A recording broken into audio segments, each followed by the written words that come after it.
സീനിയേഴ്സായ ആളുകൾ നമ്മളെ അധിക്ഷേപിക്കും, നമ്മളെ തല്ലും, നമ്മളെ പീഡിപ്പിക്കും, അതിൻ്റെ ഭാഗമാണെന്ന് വിചാരിച്ച് അതിനോട് യൂസ്ഡായി പോയിട്ടുള്ള ഒരു തലമുറയുടെ പ്രതിനിധാനമാണെന്ന് തോന്നുന്നു നേരത്തെ ഇപ്പോൾ അവരും നിർവഹിക്കുന്നത്. കാരണം അതുകൊണ്ട് സാർ എന്നെ മുമ്പും തല്ലിയിട്ടുണ്ട്, കാരിങ് ആയിരിക്കുമ്പോൾ സാറിന് പെട്ടെന്ന് ദേഷ്യം വരും, സാറ് ഷോർട്ട് ടെമ്പേർഡാണ് എന്നൊക്കെ ലഘുവാചകങ്ങളിൽ പറയുകയാണ് അവർ. അങ്ങനെ പറയാൻ അവരെ പ്രാപ്തമാക്കുന്ന ഒരു എക്കോസിസ്റ്റത്തിനകത്താണ് അവർ ജീവിക്കുന്നത്.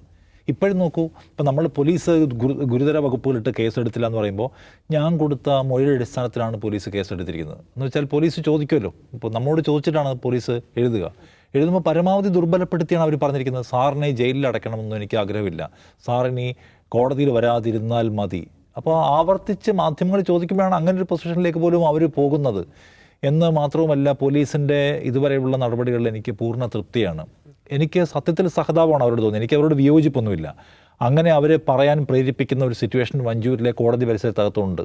അപ്പോൾ അവർ മുഖത്ത് അടിയേറ്റ് ഒരുപക്ഷെ ഏറ്റവും അങ്ങേയറ്റം ഭയപ്പെടുത്തുന്ന ഒരു ദൃശ്യമായിട്ട് അവരവിടെ ഇരിക്കുമ്പോൾ ഇതിനകത്ത് കയറിയൊന്നും ഒരുത്തിനെ അറസ്റ്റ് ചെയ്യാൻ പറ്റില്ല എന്ന് അസോസിയേഷൻ സെക്രട്ടറി ഏതൊരു വള്ളക്കടവ് സാർ, അദ്ദേഹത്തിൻ്റെ പേരവർ പറയുന്നുണ്ട്, അദ്ദേഹമാണ്. അങ്ങനെ നമുക്ക് അറിയാവുന്ന ആളാണെങ്കിൽ നേരത്തെ മാധ്യമപ്രവർത്തകരെ തല്ലാനും മുന്നിലുണ്ടായിരുന്ന പരിചയമുള്ള പേരാണ്.